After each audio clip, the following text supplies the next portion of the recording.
Hola, saludos, bendiciones. En esta oportunidad compartiremos, recordaremos, escucharemos y aprenderemos juntos la narrativa de las Cortes de Justicia de Dios para humanos aquí y ahora en la tierra. 10 detalles importantes para comprender mejor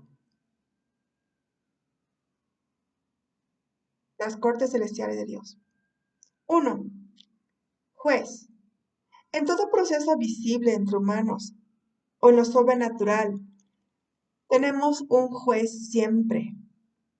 En el caso de lo visible, los humanos, siempre hay un juez, sea varón biológico, mujer biológica, hay un juez, que es quien conoce el caso, recibe a los abogados, escucha al fiscal, escucha a los testigos, evalúa las pruebas y es quien dicta la sentencia, es decir, la decisión sobre el caso. 2. Abogado defensor. En todo caso, siempre hay uno o más abogados defensores. Pero en este caso, para nosotros existe un abogado supremo que es Jesucristo el justo. Él es el abogado perfecto en el mundo sobrenatural, aquí y ahora entre humanos. 3. El acusador. En todos los juicios y en toda la serie de demandas y procesos legales siempre existe una parte que acusa y un acusado. Peculiarmente siempre existe una persona acusadora. En el mundo espiritual, esta función de acusador la ejerce solo una persona. Su nombre está escrito en la Biblia. Dragón, serpiente antigua, Satanás, que se llama diablo. Conforme a la palabra de Dios, su función es estar acusando de día y de noche a los hermanos en Cristo Jesús. 4. Intermediario o fiscal o intercesor. En este caso no se refiere a las personas solamente en el mundo visible, sino que en el mundo sobrenatural, hoy, aquí y ahora, entre todos los seres humanos, es aquel intermediario que presenta las pruebas, las leyes para la defensa, los alegatos, entre otros argumentos. En nuestro caso tenemos dos formas de intercesor. Primero, a Jesucristo como abogado, pero también como intercesor. Y en segundo lugar, al Espíritu Santo de Dios aquí en la tierra. 5. Los demandantes y los demandados. En todos los juicios, demandas, procesos legales, siempre hay una parte que demanda y otra parte demandada. Es decir, la parte que está solicitando y la parte que quiere negar esa demanda o que quiere no dar lo que se requiere. 6. Las pruebas. Tanto en el mundo visible como en el mundo invisible sobrenatural entre todos los seres humanos de todos los tiempos, edades, lugares y naciones, incluso idiomas, tenemos diferentes formas de pruebas. Las pruebas son los hechos de obediencia o desobediencia a leyes establecidas. En el mundo de la jurisprudencia se las conoce como diferentes formas, como pruebas testimoniales, pruebas documentales y todo tipo de variedad de nombres, en diferentes idiomas inclusive. En el mundo espiritual existen únicamente dos formas de pruebas base: la obediencia a las leyes de Dios, en la llamada escritura bíblica, o la desobediencia a las leyes de Dios. No hay opciones medias.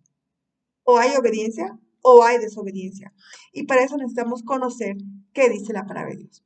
Lo interesante es que creamos o no en estos procesos de pruebas, existen. Creamos o no, los sepamos o no, el mundo entero los ignore o los conozca, los domine o no los reconozca, existen, son reales. 7. La demanda. La demanda es por lo general lo que solicitan en hechos, en restitución o en restauración, una o varias personas que solicitan que se les restituya, se les restaure, se les devuelva o se haga algo en contra de una desobediencia, por lo general. Eso es una demanda. 8. El tiempo. En el mundo visible, también los abogados en el mundo entero, en diferentes naciones, tiempos y lugares, han establecido diferentes formas de llamar a este tiempo en el que debe transcurrir un proceso, la presentación de pruebas y la presentación de defensa. Generalmente a veces se incluye o se excluye a los fines de semana, a los feriados, fechas cívicas, fechas religiosas, en algunos casos. A veces se le llama a este tiempo plazo y término según se incluya o se excluya los días viernes, sábado, domingo y los días de feriado para trabajar con jueces, con notarías, con diferentes cortes. 9. El lugar. El lugar no solamente se refiere al momento o al lugar donde se cometió una desobediencia o una obediencia a una ley, o una contravención o una infracción, como quiera que le llamamos en los diferentes países. También se refiere al lugar donde uno tiene que acercarse a presentar un proceso o a iniciar una demanda o solicitud o requerimiento ante una autoridad, conocida en general como juez. Pues tenemos dos clases de lugares. El lugar donde se cometió la desobediencia o la obediencia a una ley, pero también el lugar donde debemos presentar esa demanda, ese requerimiento o esa solicitud delante de una autoridad competente conocida por lo general como juez. 10. La sentencia. Tanto en el mundo natural, visible, humano, inclusive podemos decir ateo, tanto en el mundo natural como en el mundo sobrenatural de Dios, hoy, aquí y ahora entre los humanos, entre seres humanos, de todas las edades, tiempos, lugares, naciones e idiomas, siempre habrá y ha habido una sentencia que puede ser a favor de lo que se pide o en contra de lo que se pide. Se tienen en cuenta diferentes formas de sentencia como restitución, restauración de la cosa, del bien o del hecho, o de la moral o de la ética o los principios o la reputación de una persona. También se incluye, por ejemplo, prisiones, cautiverios, restituciones, restauraciones de bienes, prejuicios éticos, prejuicios morales a la familia, a la persona, a la comunidad, a la nación. En algunos casos, inclusive, se incluye, por ejemplo, lo que se conoce como pena de muerte o sentencia de muerte, en las diferentes formas que se han establecido desde siglos por los mismos seres humanos. Existen diferentes formas inclusive de cautiverios, de prisioneros e incluso diferentes formas de castigos que van incluso desde desmembramiento hasta la muerte con inyecciones, muerte en silla eléctrica. Entonces, ¿quién da esa sentencia básica? Es el juez. En el mundo espiritual esas sentencias también tienen que ver mucho con maldiciones personales, familiares, de ciudad, de nación, pero también con bendiciones, porque alguien obedeció una ley de Dios. Hagamos un resumen entonces de los principales 10 elementos que todas las personas deberíamos conocer. Con el pequeño detalle, no es necesario estudiar 7, 6, 5, 4, 3 años de leyes y también graduarse de abogado para entender estas leyes. Por un sencillo motivo, todos estos elementos, en alguna u otra forma, todos en diferentes idiomas, lugares, naciones y tiempos, los hemos usado en lo que se conoce como oración delante de Dios Padre y como oración por otros delante de Dios Padre, también llamada intercesión. Así que estos nombres que pueden parecer o sonar raros a una persona que nunca ha estudiado sobre leyes, no tienen nada que preocupar a ninguna persona. Son sencillamente términos que se conocen en el mundo de las leyes, en todos los países y idiomas, y son una forma resumida de decir estos son los principales 10 elementos en todo juicio, que en el mundo espiritual lo hemos conocido siempre como oración delante de Dios y como intercesión por otros, oración por otros delante de Dios Padre, en una habitación, a solas, en privado. Repetimos los 10 elementos. Juez, Dios es juez.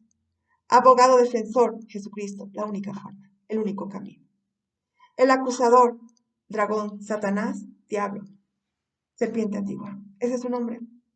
Intermediario, intercesor, el Espíritu Santo, que traduce nuestro idioma español, inglés, portugués, italiano al idioma del mundo celestial delante de Dios Padre.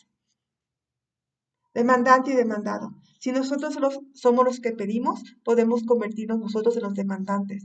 Pero si hay una maldición o un evento negativo que se está repitiendo, por algún motivo podemos presentarnos en nuestra habitación, que es el mundo espiritual de Dios, para pedir algo. Pero también el mundo espiritual va a presentar delante de Dios nuestra obediencia o nuestra desobediencia a las leyes de Dios. Ahí está la diferencia entre ser demandado y ser demandante delante de Dios Padre. 6. Las pruebas. Como hemos dicho, las pruebas son únicamente dos formas delante de Dios. O hay pruebas de obediencia o hay pruebas de desobediencia. Y pueden ser por una persona, por un padre, por una madre, por toda una familia, una ciudad o una nación. Pruebas de obediencia o de desobediencia a la ley de Dios. 7. La demanda, que significa lo que estamos pidiendo o lo que otra persona está pidiendo a favor nuestro o en contra nuestro inclusive. 10. El tiempo, que puede incluirse plazo y término, palabras usadas por muchos abogados, que incluye los fines de semana, con la enorme gran ventaja que delante de Dios no existen las diferencias con fines de semana o sin fines de semana. Para Dios el tiempo es eterno y sí se puede pedir restitución o restauración de cosas del pasado, porque Dios sí hace restitución y restauración, pero hay leyes y condiciones que Dios ya las tiene escritas en la palabra de Dios, la Biblia, escritura bíblica. 9. El lugar. Es importante conocer ante quién estamos. No es ante cualquier corte que nos acercamos. Estamos ante la Corte Suprema de Dios, cuando es delante de Dios y todo lo que la Biblia misma enumera en varias partes de la Biblia, en Hebreos, en Apocalipsis, en Zacarías, por ejemplo. Recordemos algunas formas de lugar: Corte Suprema, Corte Superior, tribunales, juzgados, etc. Y la sentencia, la decisión que Dios Padre a nuestro favor pueda dar o lamentablemente en contra nuestra por nuestra desobediencia delante de Él. Pues recordemos, si tenemos abogado justo, a Jesucristo, como nuestro defensor y como nuestro Señor Salvador, Él se convierte automáticamente en nuestro abogado. A continuación, varias de estas leyes espirituales, sobre todo de la existencia de la nube de testigos en la corte celestial de Dios. Esta nube de testigos está descrita en el libro de Hebreos 12, comúnmente conocida como los héroes de la fe. Realmente es la nube de testigos. Hebreos 11 y Hebreos 12. Bendiciones. Cortes de justicia de Dios Padre en la tierra. La nube de testigos. Ley, Hebreos 12. Por la fe Abel obedeció y ofreció a Dios un mejor sacrificio que Caín, por lo cual alcanzó el testimonio de que era justo, dando Dios testimonio de sus ofrendas y por la fe, estando muerto, todavía habla. Por la fe, Enoc fue trasladado al cielo para que no hubiera muerte y no fue hallado porque Dios lo trasladó, porque antes de ser trasladado recibió testimonio de haber agradado a Dios. Y sin fe es imposible agradar a Dios, porque es necesario que el que se acerca a Dios crea que Él existe y que es remunerador de los que buscan a Él. Por la fe, Noé, siendo advertido por Dios acerca de cosas que aún no se veían, con temor preparó un arca para la salvación de su casa, por lo cual condenó al mundo y llegó a ser heredero de la justicia que es según la fe. Por la fe, Abraham, al ser llamado, obedeció saliendo para un lugar que había de recibir como herencia y salió sin saber a dónde iba. Por la fe, habitó como extranjero en la tierra de la promesa, como en tierra extraña, viviendo en tiendas como Isaac y Jacob, coherederos de la misma promesa, porque esperaba la ciudad que tiene cimientos, cuyo arquitecto y constructor es Dios. Por la fe, también Sara misma recibió fuerza para concebir, aún pasada ya la edad propicia, pues consideró fiel al que lo había prometido, por lo cual también nació de uno, y este casi muerto con respecto a esto, una descendencia, como las estrellas del cielo en número, e innumerable como la arena que está a la orilla del mar. Todos estos murieron en fe, sin haber recibido las promesas, pero habiéndolas visto y aceptado con gusto desde lejos, confesándose que eran extranjeros y peregrinos sobre la tierra, porque los que dicen tales cosas claramente dan a entender que buscan una patria propia. Y si en verdad hubieran estado pensando en aquella patria de donde salieron, habrían tenido oportunidad de regresarse. Pero en realidad anhelan una patria mejor, es decir, celestial. Por lo cual Dios no se avergüenza de ser llamado Dios de ellos, pues les ha preparado una ciudad. Por la fe, Abraham, cuando fue probado, ofreció a Isaac, y el que había recibido las promesas ofrecía a su único hijo. Fue a él quien se le dijo, en Isaac te será llamada descendencia. Él consideró que Dios era poderoso para levantar aún de entre los muertos, de donde también, en sentido figurado, lo volvió a recibir. Por la fe, bendijo Isaac a Jacob y Esaú, aún respecto a cosas futuras. Por la fe, Jacob, al morir, bendijo a cada uno de los hijos de José y adoró, apoyándose sobre el extremo de su bastón. Por la fe, José, al morir, mencionó el éxodo de los hijos de Israel y dio instrucciones acerca de sus huesos. Por la fe, Moisés, cuando nació, fue escondido por sus padres durante 3 meses, porque vieron que era un niño hermoso y no temieron el edicto del rey. Por la fe, Moisés, cuando ya era grande, rehusó ser llamado hijo de la hija de Faraón, escogiendo antes ser maltratado con el pueblo de Dios que gozar de los placeres temporales del pecado, considerando como mayores riquezas el oprobio de Cristo que los tesoros de Egipto, porque tenía la mirada puesta en la recompensa. Por la fe salió de Egipto sin temer a la ira del rey, porque se mantuvo firme como viendo al invisible. Por la fe celebró la Pascua y el rociamiento de la sangre para que el exterminador de los primogénitos no los tocara. Por la fe pasaron el mar rojo como por tierra seca, y cuando los egipcios los intentaron hacer, se ahogaron. Por la fe cayeron los muros de Jericó, después de ser rodeados por 7 días. Por la fe, la ramera Rahab no pereció con los desobedientes por haber recibido a los espías en paz. ¿Y qué más diré? Pues el tiempo me faltaría para contar de Gedeón, Barak, Sansón, Jefté, David, Samuel, los profetas, quienes por la fe conquistaron reinos, hicieron justicia, obtuvieron promesas, cerraron bocas de leones, apagaron la violencia del fuego, escaparon de filo de espada, siendo débiles fueron hechos fuertes, se dieron poderosos en la guerra, pusieron en fuga ejércitos extranjeros, las mujeres recibieron a sus muertos mediante la resurrección, otros fueron torturados, no aceptando su liberación a fin de obtener una mejor resurrección. Otros experimentaron vituperios y azotes y hasta cadenas y prisiones. Fueron apedreados, aserrados, tentados, muertos de espada. Anduvieron de aquí para allá cubiertos con pieles de ovejas y de cabras, destituidos, afligidos y maltratados, de los cuales el mundo no era digno, errantes por desiertos y montañas, por cuevas y cavernas de la tierra. Y todos estos, habiendo obtenido aprobación por su fe, no recibieron la promesa, porque Dios había provisto algo mejor para nosotros.